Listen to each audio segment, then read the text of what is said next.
Хотелось бы просить вас о советах тем, кто рискует стать политзаключенным. Как пройти все то, что осталось у вас за плечами, начиная от ареста, задержания и кончая внезапным, в вашем случае, освобождением и депортацией? Как пройти и остаться самим собой? Советы практические, советы как лайфхаки для тех, повторяю, кто рискует стать политзаключенным в Беларуси сегодняшней. Ну, прежде всего, нужно понимать, что там может оказаться абсолютно любой. Для этого не нужно быть каким-то политическим активистом, политическим деятелем. Для этого даже не обязательно ставить лайк. Вы можете совершенно случайно зайти куда-нибудь в Телеграме и сохранить фотографию. И потом когда-нибудь вы совсем об этом забудете, когда-нибудь на границе посмотрят ваш телефон и найдут там ту фотографию, которую вы, может быть, в пьяном виде когда-нибудь как-то сохранили. И тогда вы окажетесь в лагере, как политзаключенный. Поэтому, прежде всего, нужно понимать, что любой может оказаться там, в том числе и вы, даже если вы этого не ожидаете совершенно. Первые часы или даже минуты. Что происходит с вами и с любым человеком, по вашему собственному опыту, в момент задержания? Зависит от того, какое задержание и насколько человек к этому готов. Задержание может быть очень жестким, может быть избиение, может быть унижение, психологическое давление, а может быть относительно мягким. Но сейчас, насколько я знаю, задержания достаточно жесткие, и приезжают люди в бронежилетах с оружием и тому подобное. Вот, потому что они боятся какого-то сопротивления после убийства КГБшников в 21 или 22 году. После этого стало все достаточно жестко. Они могут забежать в любой офис, ошибиться дверью, избить людей, а потом сказать: ой, извините, мы не туда попали, потом пойти в другой офис и там уже брать тех, кого они пришли брать. Как справиться с шоком? Что было с вами? Сейчас, спустя большое время уже, что вы можете сказать себе или тем, кто нас видит, как справиться с шоком? У меня особого шока не было, потому что я готовился. Прежде всего, нужно готовиться психологически. Нужно знать, что в любой момент это может случиться, и думать, что вы будете делать в такой ситуации. Прежде всего, если вы уж туда попали, значит, пути назад для вас не будет. В Беларуси 0,3% оправдательных приговоров. Если вас уже задержали, если вам предъявляют уголовное обвинение, значит, вы поймите, что, скорее всего, вы окажетесь в СИЗО, а потом, скорее всего, вы окажетесь в лагере. Есть какой-то процент надежды, что вам дадут так называемую домашнюю химию, и вы будете просто сидеть на домашнем аресте в течение какого-то времени. Но это небольшой шанс. Есть шанс на так называемую химию, это принудительные работы. Но, скорее всего, вы окажетесь в лагере. Вам дадут год, 5, 25 лет. Поэтому вы должны быть готовы к тому, что вы уже не вернетесь к нормальной жизни. И даже если вы вернетесь к ней, тогда она будет для вас уже не совсем нормальной, потому что вы уже меченый человек, вы уже бывший политзаключенный. Для них вы экстремист. У вас будут проблемы с работой и тому подобное. Жизни вам уже не дадут. Даже исходя из того, что вы сейчас говорите, возникает картина безысходности, абсолютного тупика, в общем, катастрофы. Тем не менее, как справиться, совладать с собой, чтобы не впасть в отчаяние, абсолютное отчаяние, когда, в общем, ты уже не контролируешь себя, понимая при этом, что действительно катастрофа. Это катастрофа не только личная, это катастрофа национальная. Я бы сказал, что вся страна сидит в концлагере. И каждый раз, когда Лукашенко продлевает свой срок, он дает 5 лет всей стране. Нужно понимать это, нужно понимать, с чем вы столкнулись, и нужно выстраивать у себя внутренний стержень. Когда у человека есть внутренний стержень, он справится с любой ситуацией, в том числе и с подобной катастрофической. И этот стержень вам понадобится в любой ситуации, не только в этой. Поэтому прежде всего вы должны укреплять себя духовно. Если вы будете крепкими духовно, вы справитесь и в этой ситуации. Почитайте Солженицына, почитайте Шаламова, почитайте Достоевского, почитайте просто серьезную литературу философскую, Платона или Киркегора и тому подобное, Ницше. И тогда у вас будет возможность, в случае, если вы попадете в такую ситуацию или в иную экзистенциальную ситуацию, когда вы сталкиваетесь с ничто, со смертью, с лишением свободы и тому подобное, вы сможете тогда как-то этому сопротивляться. Прежде всего, выстроите свою внутреннюю защиту. Какие главные ошибки на допросах? Чего нельзя допустить в общении со следователем ни в коем случае? Большинство ошибок совершается в первые дни. И в разговоре со следователем, и в разговоре с сокамерниками. Потому что, скорее всего, с вами будет сидеть так называемая утка. она сидит с большинством. Если у вас в камере несколько человек, 3, 5, 10, один из них это 100% стукач. А если много людей, скорее всего, там их несколько. Вот. И их постоянно будут вызывать. Они, скорее всего, будут из себя изображать каких-то серьезных воров и тому подобное, что они решают какие-то вопросы. Но они будут ходить к оперативнику и рассказывать все, что вы говорите. А также там, скорее всего, будет прослушка. Также во время разговоров ваших с адвокатом, скорее всего, тоже будет прослушка. И все, что вы скажете адвокату, будет использовано против вас. Кроме того, и адвокат, скорее всего, будет работать на них, потому что нормальных адвокатов давным-давно уже из системы выперли. Это произошло начиная с 2020 года. Вот. Их лишили лицензии, многих посадили. Поэтому все, что вы там скажете, может быть использовано против вас. Не только то, что вы скажете следователю. Просто старайтесь вообще ничего не говорить по своему делу. И самое главное, не говорите ничего о других людях, о подельниках. Потому что если вы, скажем так, ошибетесь и сделаете что-то против себя, это не смертельно. Но если из-за вас сядет какой-то другой человек, это будет пятном на вашей совести. Это самое страшное. Вот. Старайтесь вообще ничего не говорить по делу. А если уж что-то говорите, говорите какую-нибудь ерунду. Например, я случайно оказался в этом чате. Ни в коем случае не говорите, что вы встречались с людьми, например. Не говорите фамилий, имен, мест и тому подобное, потому что все это будет потом использовано. Некоторые люди думают, что если они будут говорить следователю все, что он у них спрашивает, тогда им дадут меньше. Нет, скорее всего, наоборот. Я сталкивался с различными ситуациями, и люди, которые, допустим, в группе, не говорили, что они в группе. Вот, если все они выстраивали правильную линию поведения в общении со следователем, то тогда их судили отдельно, и они получали, например, год или получали какую-нибудь домашнюю химию. А если люди действительно начинали колоться, хотя бы один из них, то все, тогда они все получали, допустим, 5 или 10 за то, что они в организованной группе. Потому как вы рассказываете, получается, что человек абсолютно один. Абсолютно.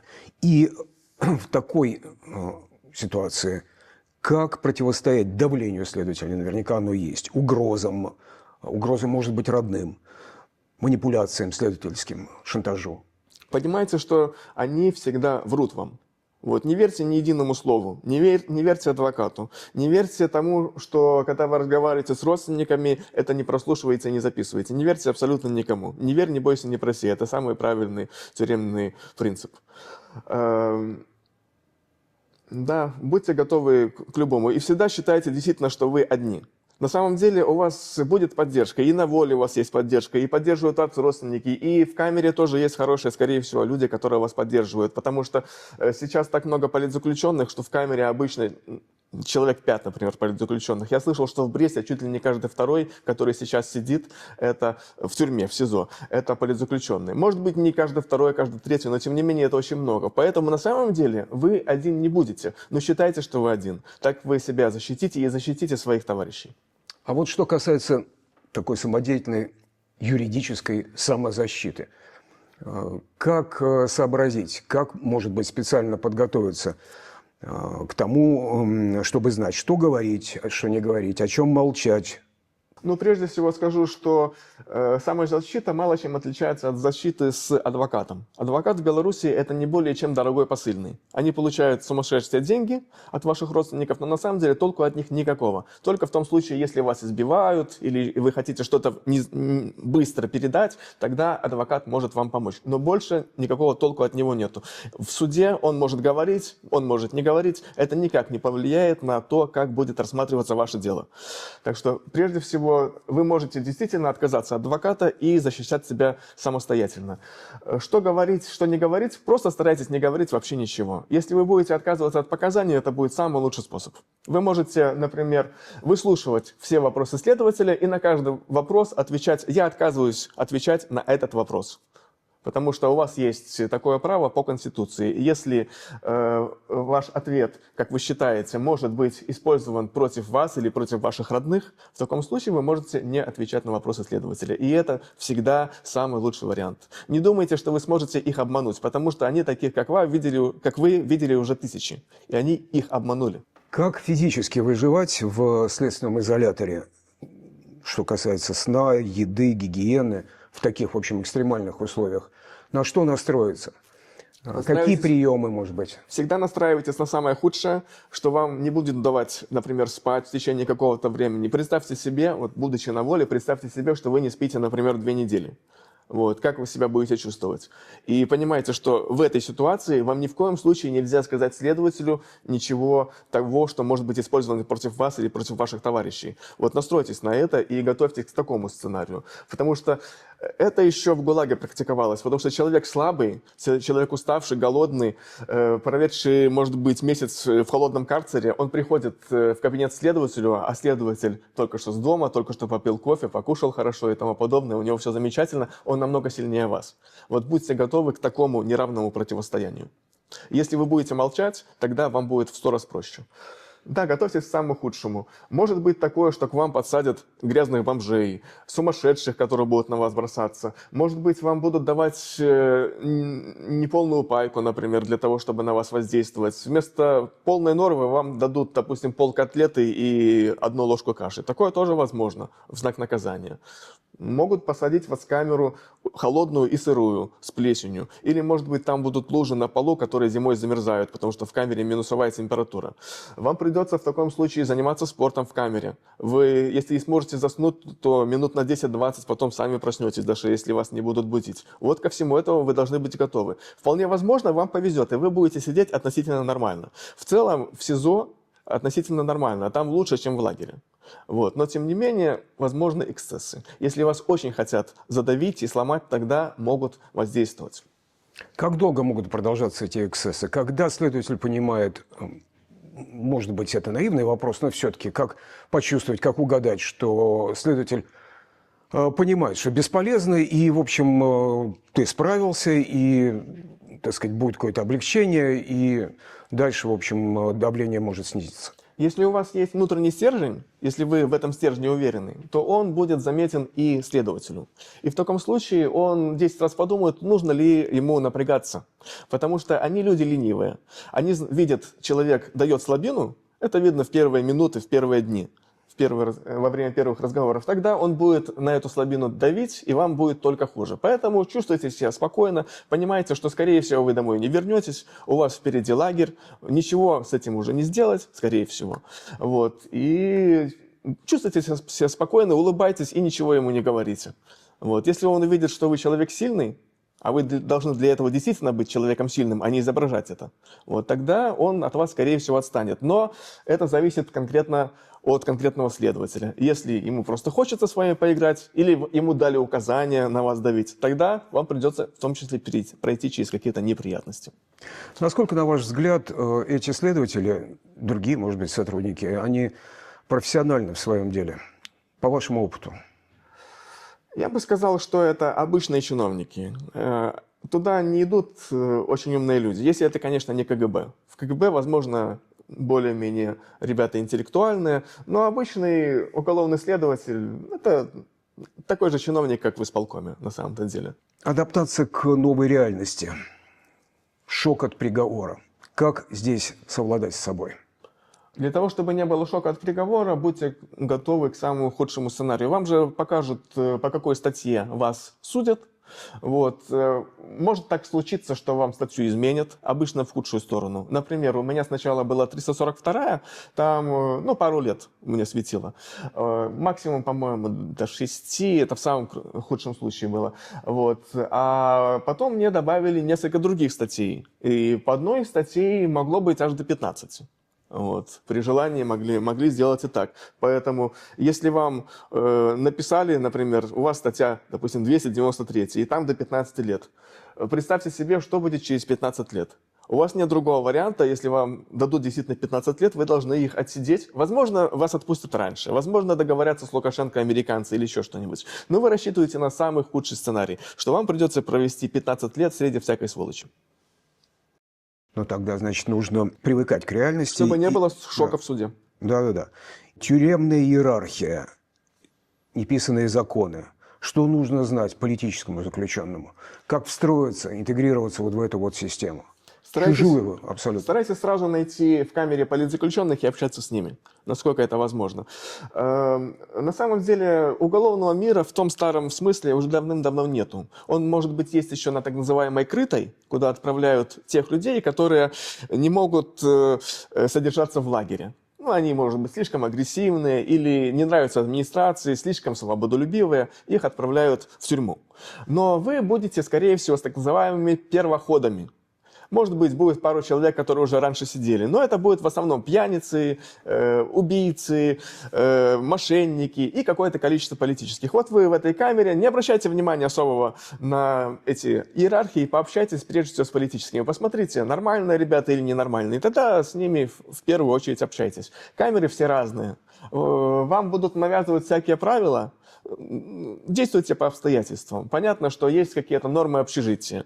Договорятся, как пользоваться туалетом, например, как мыться, ну и тому подобные вещи. Вот. Это очевидно. Но есть такие люди, которые обычно, кстати, они работают на милицию, изображают из себя каких-то блатных. Вот. Не слишком их слушайте, общайтесь больше с нормальными людьми. Как выстроить отношения с администрацией, уже сидя? Где граница между выживанием и вот такой вот здравой интеграцией и коллаборацией, сотрудничеством уже? Ну, каждый прочерчивает эту границу сам для себя. Есть люди, которые вообще не подписывают абсолютно никаких документов. Абсолютно никаких. Например, им приходит бумажка о том, что завтра будет суд, они не ставят подпись даже там. Вот. Есть такой вариант, но он требует дополнительного мужества, потому что таким образом ты бросаешь вызов. Вот. Ты можешь пройти, так сказать, между струйками дождя и стараться все-таки не настолько быть агрессивным, подписывать эти бумаги и тому подобное, но не стучать никого. Ни на кого, например. Не признавать вину желательно, потому что значит признать вину? Признать вину – это значит сказать, что ты преступник, соответственно, там, скорее всего, будет написано «я под влиянием деструктивных телеграм-каналов», это значит, ты обвиняешь в деструктивности тех людей, которые писали на этих телеграм-каналах. Ты должен при этом еще сказать, что Александр Григорьевич Лукашенко молодец или еще какую-нибудь ерунду. Сказать, что ты не имеешь никаких претензий к милиции. Это уже не очень хорошо. На это, может быть, и можно пойти тем людям, которые не являются политическими деятелями и тому подобное, но это нежелательно. Только ради спасения своей жизни. Но самое главное, ни в коем случае не соглашайтесь на стукачество. Потому что они будут вам рассказывать, что вам будет много привилегий каких-то, что вам дадут меньший срок. Это все чушь. Вот. В суде, если вам написано 5 лет, вам дадут 5 лет. Независимо от того, стукач вы или не стукач. В лагере вам написано 8 лет отсидеть, например. Вы выйдете, скорее всего, через 8 по так называемому звонку.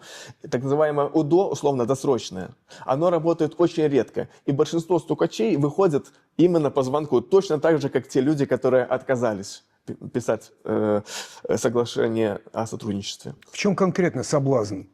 Соблазн. Человек слаб, и когда он сталкивается с такой ситуацией, когда он может оказаться в течение многих лет в тюрьме, когда его могут избивать, насиловать или еще что-нибудь, а вначале вам будет казаться, что все намного страшнее, чем на самом деле. На самом деле все проще и легче, чем то, что вам может показаться изначально. Не могли бы объяснить вот эти первые впечатления и фактически затем опыт, где вот эти вот отличия? Для того, чтобы те, кому, не дай бог, придется стать политзаключенными, понимали, что действительно все на деле понятнее, проще. Ну, например, вы можете посмотреть какие-нибудь старые советские фильмы про лагеря и думать, что будет все примерно такое же, а приедете в лагерь и увидите, что это чуть ли не пионерский лагерь «Мусорок». Вот, что там чайники, термоподы, стиральные машины. Понятно, там не рай совершенно, но тем не менее все может оказаться намного более гламурным и культурным, чем то, что может быть в каких-то старых советских фильмах.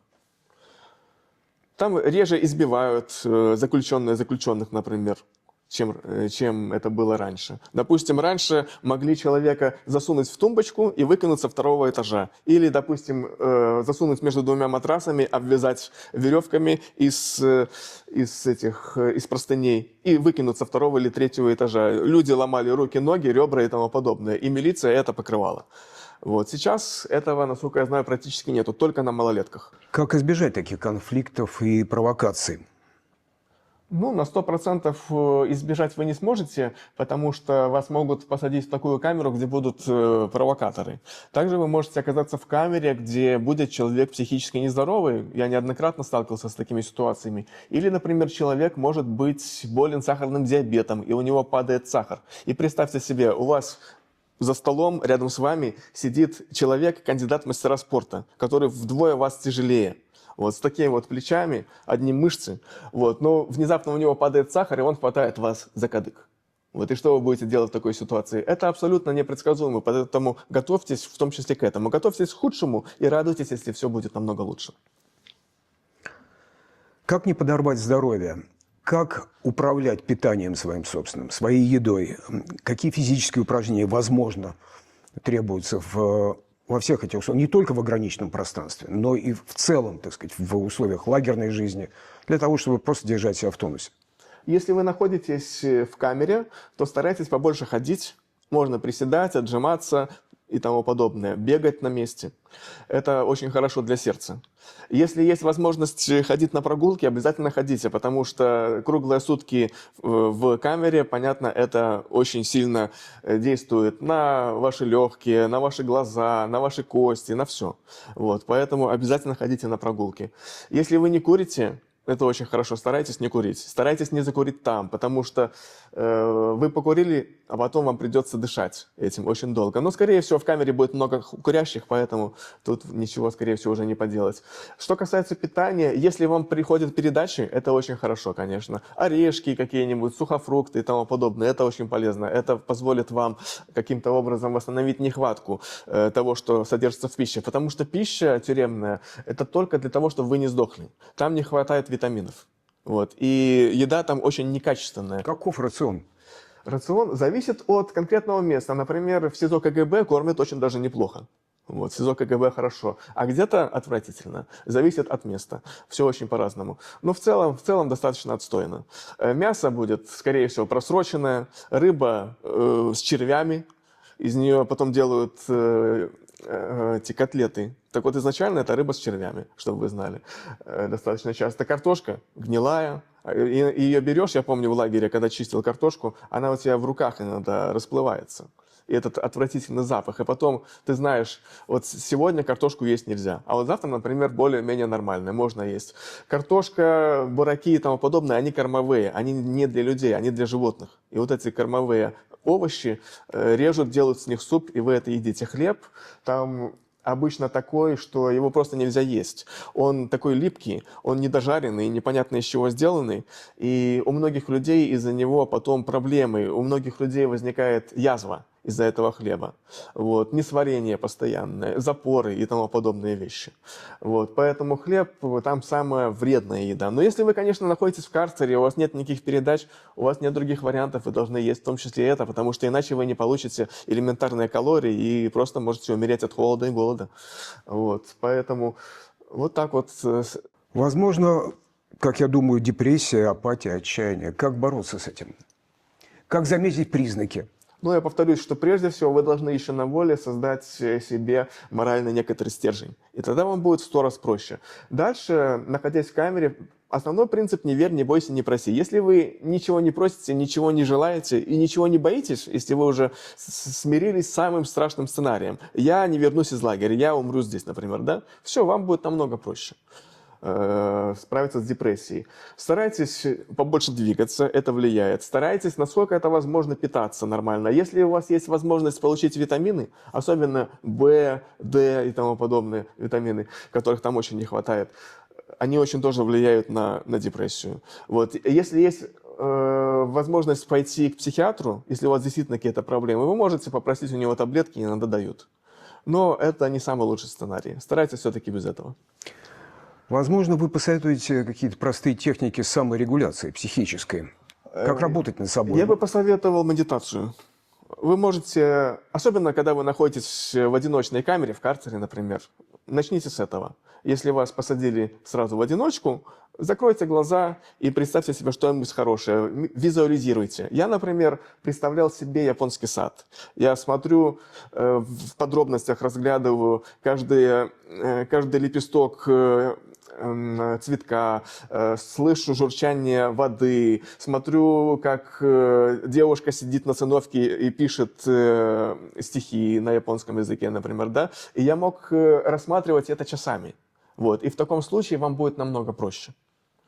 Можете представлять себе ничто. Например, вы закрываете глаза и удаляете весь мир. Вот. Тогда вы сталкиваетесь с ничто, вам становится опять же намного проще, потому что вы сталкиваетесь с тем, что для нас самое страшное. Что касается чтения, что читать? Как доставать книги? Может быть, обмен литературой какой-то? Зависит от того, где вы находитесь. Сначала, скорее всего, у вас ничего не будет. Это мера психологического воздействия, потому что книга позволяет вам забыться. Вот. Первые сутки вы, скорее всего, будете в изоляторе временного содержания. И там у вас, скорее всего, не будет книг. Они, может быть, будут в других камерах, где содержатся уголовники, но в камерах, где находятся политические, книг обычно нету. Так было, по крайней мере, в 2020 году. Поэтому готовьтесь к тому, что какое-то время вы будете один на один. Поэтому медитация очень важна для вас. Потом, когда вы окажетесь уже в СИЗО, в этом случае там есть библиотека, вот, и будет приходить, допустим, раз в неделю человек, и вы будете ему давать заказы. Может быть, там будет каталог, вы сможете попросить каталог, но, скорее всего, каталога не будет, поэтому вы будете из головы. Некоторые библиотеки хорошие, как Володарского, например, или Брестская библиотека. Некоторые, как в Барановичах, достаточно бедные. Ну, поймите, что, скорее всего, вам придется перечитывать русскую классику, ничего лучше вы там не найдете. Ну, тогда берите Толстого, Достоевского и читайте их. В лагере уже по-другому. В лагере вы сами заходите в библиотеку, вы ходите по рядам, выбираете себе книгу. Но там есть свои правила, вот, потому что многие книги запрещено брать политическим. Вот, например, запрещено иностранную литературу. Ну, правда, ее сейчас, насколько я знаю, из лагерей вообще выкинули, и все эти книги сожгли. Даже книги на китайском языке. Даже китайский язык запрещен. Вот. Книги по психологии, скорее всего, тоже для вас запретны. Книги по истории тоже, скорее всего, для вас запретны. Опять же, скорее всего, художественная литература. Но, может быть, у вас будет возможность какую-то книгу украсть, например. Или, может быть, что-то еще сохранилось у кого-то в сумке. Такое возможно, но это маловероятно. Я думаю, что уже все это там убито. То есть изучать языки там совершенно невозможно для политических? Невозможно. Нет, там, конечно, вы можете встретиться с японским или каким-нибудь французским шпионом. Вот. Мне повезло, в течение суток или двух я поговорил с французским шпионом, он мне рассказал немножко про произношение. Мне стало многое понятно. Но на это не стоит рассчитывать. И кроме того, вы поймите, сегодня вы здесь, завтра вы в другом месте. В лагере вы никогда не принадлежите полностью себе физически. Вы можете принадлежать себе духовно, если у вас есть этот стержень, но физически нет. Вас могут в любой момент перекинуть в другое место, или этого человека перекинуть в другое место. Сегодня рядом с вами спит араб, у которого есть Коран на арабском, и вы можете вместе с ним его читать. Завтра вас раскидают в разные места, или этот Коран заберут.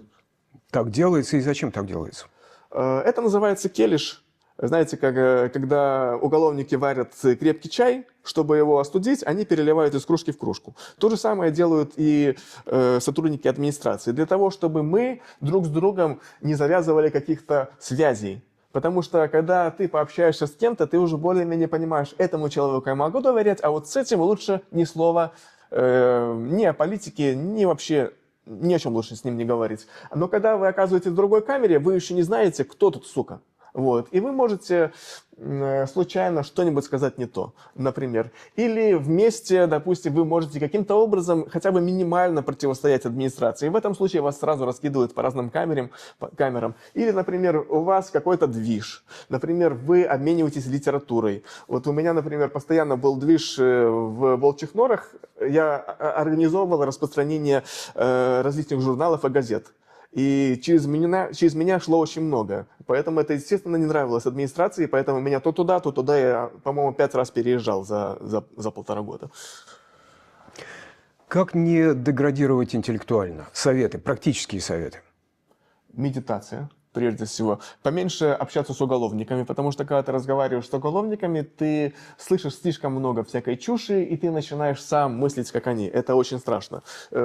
Поставьте между собой и уголовниками крепкий барьер. Они в своем мире, я в своем. Лучше я буду один, чем я присоединяюсь к их миру, к миру низких, подлых и очень глупых людей. Да, среди людей по уголовным статьям есть нормальные люди, и среди наркоманов, и среди экономических и тому подобное очень умные есть, но их минимум. Их минимум. Поэтому вычлените пару человек, с ними общайтесь, а остальные пусть будут политические. Вот. И старайтесь читать. Если у вас есть возможность читать, обязательно это делайте. Читайте как можно больше. Если есть возможность учить языки, пообщайтесь с каким-нибудь французом или японцем, запишите что-нибудь за ним и учите эти слова. Учите наизусть стихи, если у вас нет возможности учить языки. Потому что когда вы что-то учите, физику учите, математику учите, программирование учите, тогда ваш мозг сохраняется. Если вы не будете учиться в течение года, 2-3, ваш мозг теряет пластичность. И потом это будет очень сложно восстановить. Сколько в течение каждого дня свободного времени для всего того, что вы говорите? Это зависит от конкретного места. Например, вчера я разговаривал с малолеткой. На малолетке реально может быть так, что у тебя 16-часовой рабочий день. Несколько часов официальных, потом школа, а потом еще часов 8 ты стоишь с метлой, вот, и убираешь снег с этим лопатой. Вот. Или летом ты сидишь на корточках и стрижешь траву. Тогда у тебя не будет ни минуты физически свободного времени, только духовно. Ты можешь что-то думать, ты можешь писать про себя стихи, ты можешь писать про себя какую-то книгу в голове. Такое возможно. Но физически возможно, готовьтесь к самому страшному, что вы не будете принадлежать себе ни одного дня. Кроме того, предположим, вы сидите и учите язык. У вас, допустим, есть такая возможность. Но рядом с вами постоянно какой-то галдеж. Вам очень трудно найти место, где вы один. Это самая большая проблема лагеря. Ты все время в компании, и эта компания очень плохая. Поэтому старайтесь отключаться и нагружать свой мозг. Не думать о том, что вокруг, а думать о том, что серьезно и что является сложным, чтобы ваши мозги работали. Как сохранить человечность? Как не озлобиться? Только практически. Не на уровне сейчас Достоевщины, а вот совершенно, так сказать, в реальных условиях. Не стать зверем. Думайте о хорошем. Старайтесь думать только о книгах, если есть такая возможность. Потому что это именно тот мир, окно в нормальный мир, в человеческий, в то, что является по-настоящему человеческим. Не живите бытовухой, не живите местными какими-то сварками, не интересуйтесь вообще тем, что вокруг вас происходит. Вам будут говорить, ты не живешь лагерем, ты какой-то черт и тому подобное, пусть по-ихнему. Пусть по их словам вы будете чертом, но вы будете человеком. Вот тогда у вас не будет в том числе этой злобы. А злоба это очень плохо, потому что если вы впускаете в себя злобу, тогда вы через какое-то время почувствуете проблемы со здоровьем. У вас будет повышаться давление, у вас будет стучать сердце и тому подобное. Поэтому ни в коем случае не злитесь. Если вы начинаете каким-то образом переживать, если у вас начинает гореть вольфрам, как там выражается, в таком случае прочитайте про себя стихотворение Пушкина. В течение вот этих лет, многих лет, в какой момент может возникнуть соблазн раскаяться, отречься? Самое тяжелое время – это первые дни. Если первые дни вы провели как мужчина, все у вас будет нормально, скорее всего. Да, потом год за годом, возможно, у вас будет уже не острая боль, так сказать, а тупая. Вот. Просто к этому нужно быть готовым, что понимать, что, возможно, у меня будет депрессия, возможно, у меня будут минуты слабости, они обязательно будут у вас, эти минуты слабости. Даже если вы самый-самый крепкий человек, самый мужественный и тому подобное, у вас будут минуты слабости. Заранее понимаете, что они будут, и когда вы чувствуете эту слабость, говорите, стоп, сейчас я слабый, я не принимаю никаких решений, завтра подумаю опять. Религии или философии вам лично помогали? Какие-то совершенно конкретно определенные? Ну да, конечно. Прежде всего Ницше, мне так повезло в лагере, что я переписал его от руки по-немецки, заодно немецкий немножко выучил.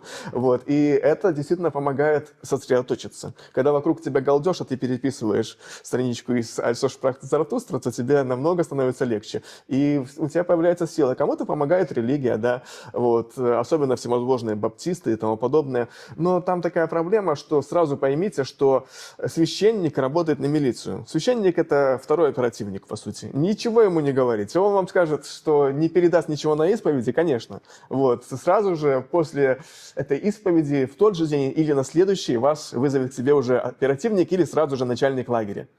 Вот. И, возможно, у вас будет дополнительное уголовное дело. Не верьте никому из тех, кто работает там в церкви. Ни Дневальному церкви, потому что он туда попал, потому что он сотрудничает с администрацией, ни священнику. Они, скорее всего, лжецы и подонки. Ну так, читайте Библию, да, может быть, вам это поможет. Как защитить семью? Ведь у вас сохраняются, по крайней мере, может быть, умозрительно отношения или память о близких, о родственниках. И, вероятно, в их адрес что-то предпринимается милицией, репрессивными органами, там, на воле. И как правильно себя вести, чтобы им не создать беду, несчастье? Очень трудно сказать. Очень трудно сказать. Это зависит от настроения администрации и тех людей, которые находятся на воле. Например, если вы какой-то, серьезный политический деятель, то просто поймите, что вашим родственникам лучше уехать из страны как можно скорее, потому что могут посадить, например, вашего сына, и этим вас потом шантажировать. И, допустим, вы подпишете какую-то бумагу о сотрудничестве, да, но вы все равно отсидите весь срок. Вот недавно из Могилева освободился Чудинцов или Чудинович, известный стукач, который постоянно работал как провокатор. Когда какой-нибудь новый политический приезжал в его отряд, он практически всегда выводил его на какое-то нарушение, и этот человек оказывался, например, в ШИЗО. Так вот, этот человек, этот Чудинцов или Чудинович, он в течение многих-многих лет этим занимался, и он вышел во звонку. Поэтому поймите, если вас шантажируют, в том числе родственниками, ни в коем случае не верьте, потому что люди, которые вам это говорят, они бандиты. Если вы хотите защитить своих родственников, сделайте так, чтобы они уехали из страны. Вы говорите ШИЗО. Как пройти? Как выдержать ШИЗО? ШИЗО это не самое страшное. Конечно, зависит все от камеры. Бывает, что там очень холодно. Если вы человек пожилой, если у вас проблемы с почками, с простатой или еще с чем-нибудь таким, да, вам будет, скорее всего, очень тяжело. Поэтому старайтесь, чтобы у вас со здоровьем было все более-менее нормально. Не запускайте себя, старайтесь заниматься минимальной физкультурой и тому подобное, следите за собой, тогда вам будет проще. Морально крепитесь. Холод – это самый главный враг в ШИЗО. Да. Ваше состояние, когда вас неожиданно освободили и депортировали, буквально состояние, вы оказываетесь в жизни, нормальной, обыкновенной совершенно человеческой жизни. И чувствуете ли вы, что вы пригодны к ней, что вы способны к ней? Скажите о себе, когда вас внезапно выпускают. Психологического шока у меня не было, потому что мы уже чувствовали, что, скорее всего, что-то подобное будет после того, как освободили Тихановского. Но все равно это было неожиданно, потому что я думал, может быть, освободят кого-то 17 сентября, может быть, там будет большая партия, и я в нее попаду. Я думал, 50 на 50. Прошу прощения, а как вы узнавали о том, что первые освобождения произошли? Об этом же пишут в газетах, об этом говорят по радио, по телевидению. То есть это было доступно? Да, это было вполне доступно.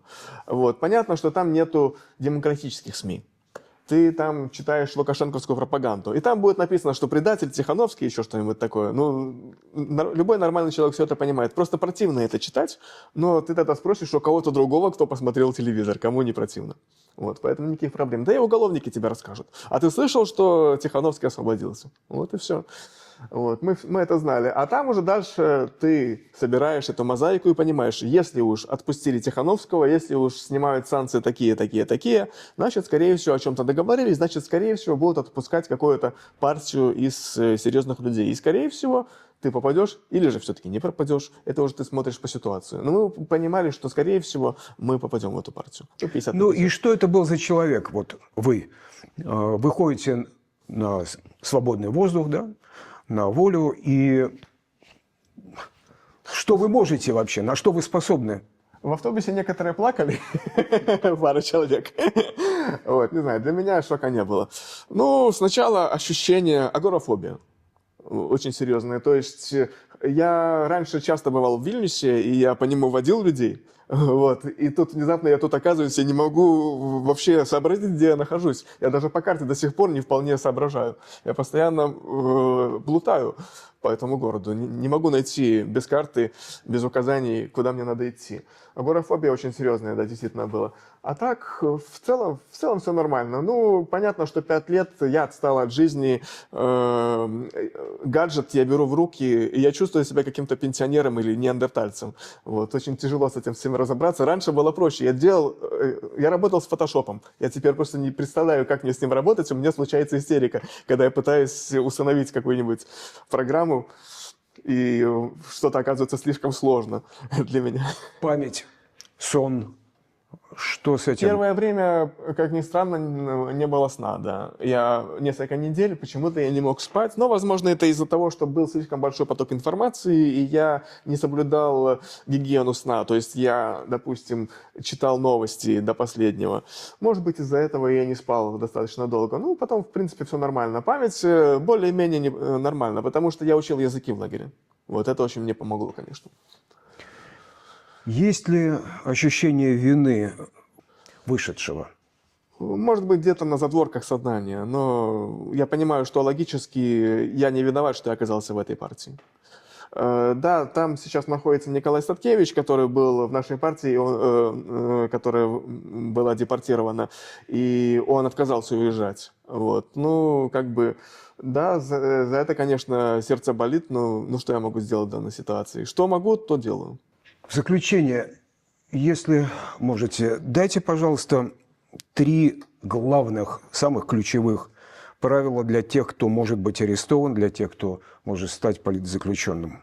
Я уже сказал, не верь, не бойся, не проси. Не верь никому, кто находится в камере, даже тем, кто тебе кажется нормальным. Даже если ты абсолютно доверяешь человеку, все равно некоторые вещи не говори ни при каких условиях. Не говори ничего по делу, если там вообще ни в каком случае, но особенно если там есть что-то, что касается ваших друзей, товарищей, родственников, незнакомых людей. Никому не верь в этих вопросах. Не бойся, значит, сразу же приготовься к самому страшному, что ты не вернешься из лагеря, ты там умрешь, тогда ты не будешь бояться. И не проси, не оказывайся в положении просителя по отношению к администрации, потому что они увидят твою слабость и будут на тебя давить. И вот, как ни странно, от такого обратного вопрос. Можно ли остаться человеком? Безусловно, да. Этот вопрос в свое время задавали себе Солженицын и Шаламов. Они дали разные ответы. Шаламов сказал, что в любом случае лагерь человека в какой-то степени ломает, и потом тебе придется возрождаться заново. Ну, а Солженицын говорил о каком-то вознесении там. Мне кажется, истина где-то посередине. То есть в любом случае, оказавшись там, ты будешь несколько испачкан. В любом случае ты будешь испачкан, и тебе придется себя чистить. Но если ты будешь вести себя там правильно, вот, если ты будешь стараться остаться человеком, если у тебя будет этот моральный стержень, то ты в целом выйдешь оттуда с наименьшими потерями. И именно этого нужно достигать.